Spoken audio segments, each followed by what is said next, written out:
السلام علیکم دوستو، آج ہم ہندوستان کے جس بادشاہ کا ذکر کرنے جا رہے ہیں وہ انتہائی بد کردار شخص تھا۔ اس شخص کا نام قطب الدین مبارک شاہ تھا۔ وہ اپنے باپ علاؤالدین خلجی کے بعد 717 ہجری بمطابق 1217 عیسوی کو ہندوستان کا بادشاہ بنا۔ اس کی سلطنت 2/3 ہندوستان پر پھیلی ہوئی تھی۔ وہ مذہباً تو مسلمان تھا، لیکن اس کی ایسی حرکتیں تھی کہ مسلمان تو کیا انسانیت بھی شرما جائے۔ اس کو ایک ہندو لڑکے سے عشق ہو گیا تھا، جس نے بعد میں اسی بادشاہ کو قتل کر کے اسلام اور مسلمانوں کی بدترین توہین کی۔ قرآن مجید سے کرسیاں بنائی گئی اور مسجدوں میں بت رکھوائے گئے۔ آج کی اس ویڈیو میں ہم اس بدبخت اور ہم جنس پرست بادشاہ قطب الدین مبارک شاہ کی زندگی کا احوال آپ کے ساتھ شیئر کریں گے۔ میں ہوں عبدالباسط اور آپ دیکھ رہے ہیں حقائق انفو یوٹیوب چینل، میرے ساتھ رہیے۔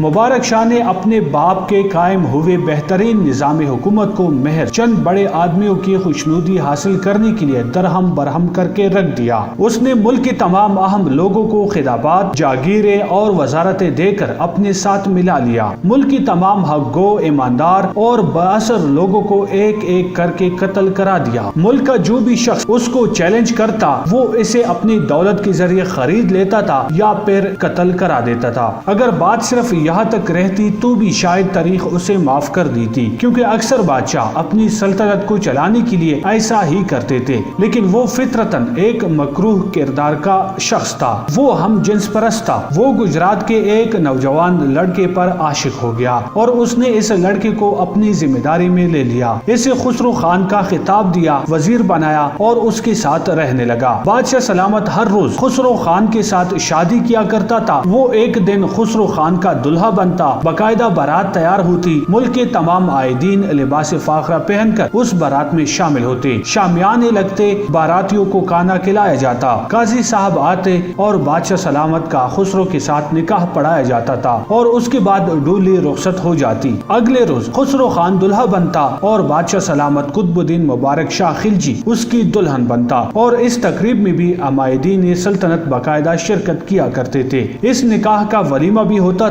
بادشاہ سلامت نے ملک میں حسن فروشی اور شراب نوشی کی کلی اجازت دے دی تھی۔ انہوں نے اپنے محلات کے دروازے سستی عورتوں پر کھول دیے۔ وہ دربار میں سر عام برہنہ بھی ہو جاتے تھے اور درباریوں کو بھی اطاعت کا حکم جاری کر دیتے تھے۔ بادشاہ سلامت دربار میں زنانہ کپڑے اور زیورات پہن کر بھی تشریف لے آتے تھے اور درباری ان کے جمال کے کھل کر تعریف کیا کرتے تھے۔ قطب الدین مبارک شاہ نے ہندوستان پر 4 سال 4 ماہ حکومت کی۔ اس دوران خسرو خان اس کی کمزوری بن گیا۔ خسرو خان نے اس کمزوری کا فائدہ اٹھایا اور اس نے بادشاہ کے کان بھر بھر کر اس کے تمام وفادار ساتھی قتل کروا دیے، عزیز رشتہ داروں کو جیلوں میں پھینکوا دیا، محل اور دربار میں اپنی برادری کے لوگ لگوا دیے، اور پھر ایک دن بادشاہ کو عین اس وقت قتل کر دیا جب وہ زنانہ کپڑے پہن کر خسرو خان کی پیچھے پیچھے بھاگ رہا تھا۔ بادشاہ کا سر محل سے باہر پھینک دیا گیا اور خسرو خان ہندوستان کا بادشاہ بن گیا۔ خسرو خان نے اقتدار سنبھالتے ہی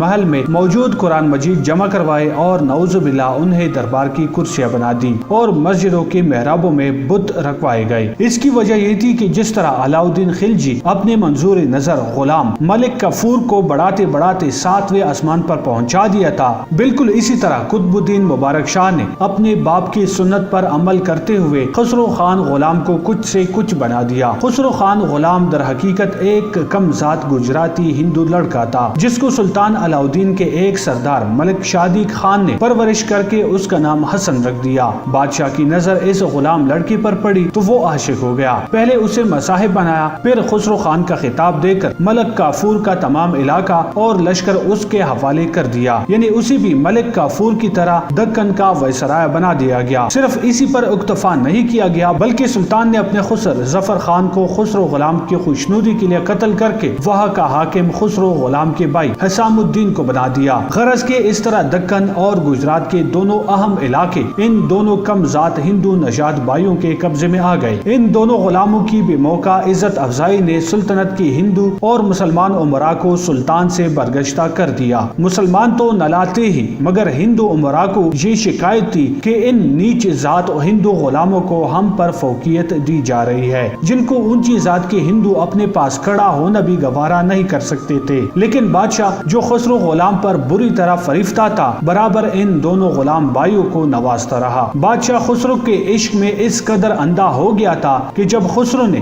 بادشاہ کے خلاف سازشیں شروع کی اور بادشاہ کو قتل کرنے کی اور خود تخت پر بیٹھنے کا مکمل انتظام کر لیا، لیکن پھر بھی بادشاہ کو خسرو پر اعتماد رہا۔ خسرو خان نے اگرچہ بادشاہ کے قتل اور حکومت دہلی پر قبضہ جمانے کی یہ سازش نہایت ہی خفیہ طریقے پر انجام دی تھی، لیکن پھر بھی شہر میں یہ افواہ پھیل گئی کہ بادشاہ کی جان کو خطرہ ہے۔ اس کے علاوہ خسرو خان نے چونکہ اپنے خاص ہندو لشکر کے علاوہ بقیہ تمام فوجوں کو دہلی سے دور بھیج دیا تھا، اس لیے ہندو لشکر کے ہر وقت دہلی میں موجود رہنے کو بھی شبہ کی نظر سے دیکھا جا رہا تھا۔ ہندوستان میں خود مختار اسلامی حکومت کے قیام کے بعد یہ پہلا موقع تھا کہ اتنی بڑی ہندو فوج دارالسلطنت میں متعین کر دی گئی تھی۔ بادشاہ چونکہ خسرو خان کے ہاتھ میں کھیل رہا تھا، اس لیے لوگوں کو بادشاہ سے کچھ کہنے کی جرأت نہیں ہوتی تھی، لیکن پھر بھی بعض عمراء نے بادشاہ کو اس خطرے سے آگاہ کر دیا، مگر بادشاہ ان سب باتوں کو خسرو سے عمراء کی ذاتی مخالفت پر محمول کرتا رہا۔ سلطان قطب الدین مبارک شاہ اس وقت تک خسرو غلام کی وفاداری کا یقین کرتا رہا جب تک خسرو خان کے ہندو لشکر نے شاہی قلعے میں گھس کر قتل عام نہیں شروع کر دیا۔ محل پر